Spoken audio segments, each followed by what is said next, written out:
এখন থেকে আপনার প্রিয় সিরিয়ালগুলো ফ্রিতে দেখুন এক্সক্লুসিভলি শুধুমাত্র সান নেক্সটে। এখনই অ্যাপ ডাউনলোড করুন।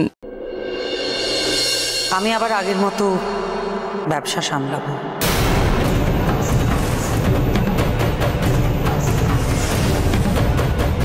ব্যবসা? হ্যাঁ, এটাই তো করে এসেছি আমি এতগুলো বছর। কি অবস্থা হয়েছে আমাদের ব্যবসার। একসময় ইন্ডাস্ট্রির টপ ছিল আমাদের প্রোডাকশন হাউস, আর এখন তো একটা ছবিও নেই। তুমি আমাদের সঙ্গে বসে চা খেতে পারবে আশা করি। বসে পড়ো, চা ঠান্ডা হয়ে যাচ্ছে। জানি আমার কথাগুলো শুনতে ভালো লাগছে না, কিন্তু আজ শেষবারের মতো তোমরা শুনে নাও। সবার সামনে দাঁড়িয়েই আমি বলছি, আমি সাধনার মতো করে আমার কাজ করব।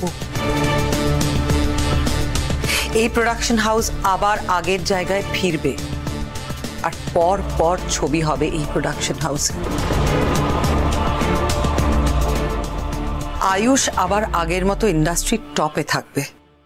আমি এখানে দাঁড়িয়ে বলে দিচ্ছি, আবার প্রডিউসাররা ওর ডেট পাওয়ার জন্য লাইন দিয়ে দাঁড়িয়ে থাকবে। আকাশের ডিরেক্টোরিয়াল ডেবিউ হবে, ওর প্রথম ছবিও করবে, সেই ছবি বিদেশে যাবে, সারা পৃথিবীর লোক ওকে চিনবে, জানবে। এই সব কিছু এখানেই হবে, আর করাবো আমি। এটাই হবে আমার প্রায়শ্চিত্ত। খুব ভালো স্পিচ। এখন কি করবো?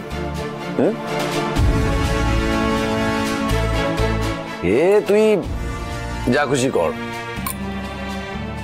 আমি কিন্তু ওই চা জল ফল দেওয়ার চাকরিটা আমি চেয়ে নিলাম তোমার থেকে, ওটা আমার জন্য রইল। হ্যাঁ,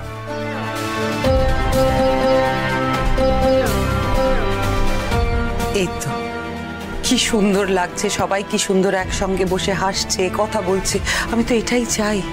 আমি চাই আমাদের পরিবার আমরা এক হয়ে সব সময় একে অপরের পাশে থাকবো, আমরা একসঙ্গে হাসবো, ভালো থাকবো। দিদি, তুই তোর পরিবারকে ভালোবাসা দিয়ে যত্ন করে আগলে রাখিস। আমি আসি। কোথায় যাচ্ছিস তুই? আসি মানে? ভয় পাস না দিদি, মন্দিরে যাব। কোনো শুভ কাজ শুরু করার আগে ঠাকুরের পা ছুঁয়ে ঠাকুরের আশীর্বাদ নিতে হয়, তার কাছে প্রার্থনা করতে হয়।